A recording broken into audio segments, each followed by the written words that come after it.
Existe um contraste bem notável entre a porção da semana passada e a porção que a gente começa a ler esta semana. E por trás desse contraste, uma profunda lição de vida para a gente aplicar diariamente na nossa realidade. Eu sou Yair Alon e essa é a Energia Semanal.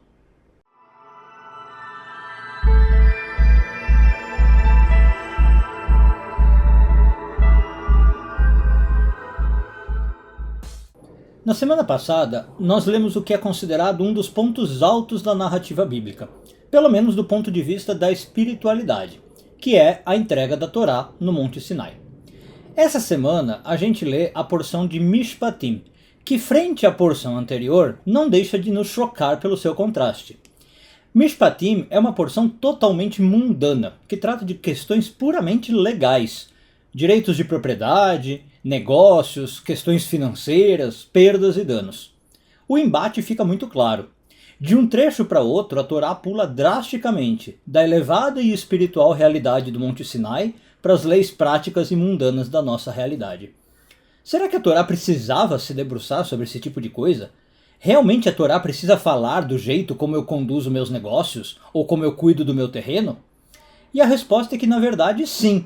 A espiritualidade não deve ser apenas uma fração da nossa vida. Pelo contrário, ela deve permear todos os aspectos da nossa vida, para que assim, de fato, obrar o seu propósito seja possível. Dotar a nossa vida de sentido em todas as áreas. De nada adianta para Kabbalah uma vida elevada e espiritual se ela não vier acompanhada de um comportamento mundano, digno e belo. Para Kabbalah, pouco valor tem passar horas e horas rezando, estudando, meditando ou jejuando, se nas horas vagas eu sou uma pessoa arrogante, grosseira e maldosa com os outros, por exemplo. Então, para Kabbalah, religiosidade e espiritualidade também são expressos em detalhes aparentemente insignificantes da vida cotidiana. Um homem verdadeiramente espiritualizado não é aquele que tão somente reza ou estuda o dia inteiro, mas sim aquele que sabe sintetizar dentro do seu mundo o universo celeste e mundano, tal como devem ser. Os sábios nos ensinam que a Torá é composta por dois tipos de mandamentos: os que regem a relação do homem com Deus e os que regem a relação do homem para com o seu próximo.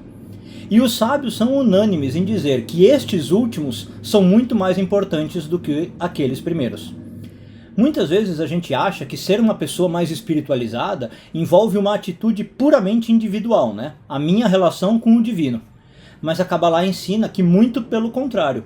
A verdadeira e maior espiritualidade está na maneira com que eu me relaciono com os outros e com o tipo de pessoa que eu sou vivendo em sociedade.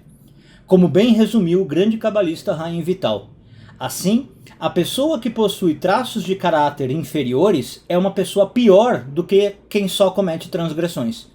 Uma pessoa deve se preocupar mais com seus traços de caráter do que com o cumprimento dos mandamentos da Torá.